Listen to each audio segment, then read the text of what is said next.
Hello mga bi! Alam mo ba dito sa palengke ng May Kawayan ay mayroong dalawang siyanggian na maaari mong puntahan. Ito ay matatagpuan sa lumang palengke ng May Kawayan at sa ilalim ng iMart. At kung ikaw ay naghahanap ng mumurahing gamit mga bi na pasok sa budget mo ay bisitahin mo lang itong siyanggian dito sa may palengke ng May Kawayan. At ako na ang nagsasabi sa inyo mga bi, very affordable yung price dito. At marami kang pagpipilian mga B. And by the way mga B, open lang ang tiyanggian dito mga B tuwing Saturday and Sunday. At kadalasan mga B ay hindi na siya naabutan ng mga alas 10, alas 11 kasi nga maaga silang nauubusan ng item. At ito nga mga B, habang nag-iikot ako dito, may nakita akong speaker. Ayan, naganda siya. Worth of 200 pesos mga B. At nang tinesting nga siya mga B, yung sound niya ay malakas. Talagang worth it yung 200 pesos mo at may speaker ka na. Sige, babalikan kita sa susunod kapag may pera na ako.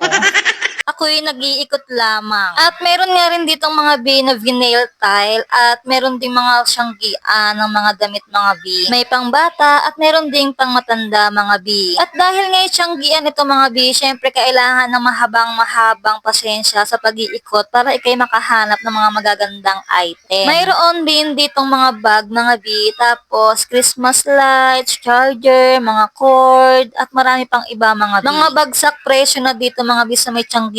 Talaga namang afford na afford mo yung mga gamit na mabibili mo dito. Syempre mga B, kapag bibili ka dito, kailangan mong suriin ng maigi yung gamit na bibilhin mo, baka may sira. At nang hindi masayang yung pera mo mga B. At dito nga sa ilalim ng iMart mga B, ito yung isa pang tiyanggian na maaari mong puntahan dito. Marami ka ring mapagpipilian ng gamit dito mga B. At dahil ngayon nalalapit na nga rin yung Pasko mga B, ilang buwan na nga lang mga B, at kung ikay naghahanap ng very affordable na pwede mong pangregalo, ay pwede kang pamili dito sa may tiyanggian at marami kang mapagpipilian talaga. Mayroon din dito mga B na laruang pambata, damit na pambata, at yung gamit pambata. Ano raw? At kahit nga hindi pa Pasko mga B, marami na talagang mga tao na bumibisita dito sa may tiyanggian. At talagang swertihan lang dito mga B kapag maghahanap ka ng magagandang item. At mahabang pasensya sa pag-iikot mga B.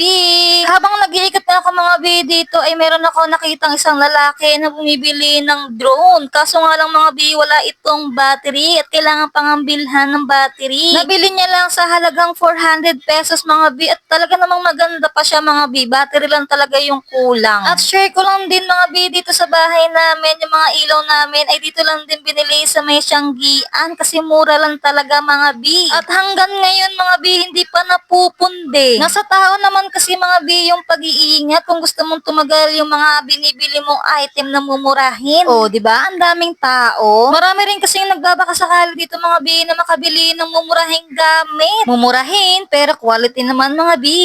Hindi naman babalik yung mga tao dito mga B kung hindi talaga nila subok yung item. Kaya naman mga B, ano pa inaantay nyo? Pumunta na kayo dito sa may tiyanggian ng May Kawayan tuwing Saturday and Sunday. Hanggang dito na itong video mga B.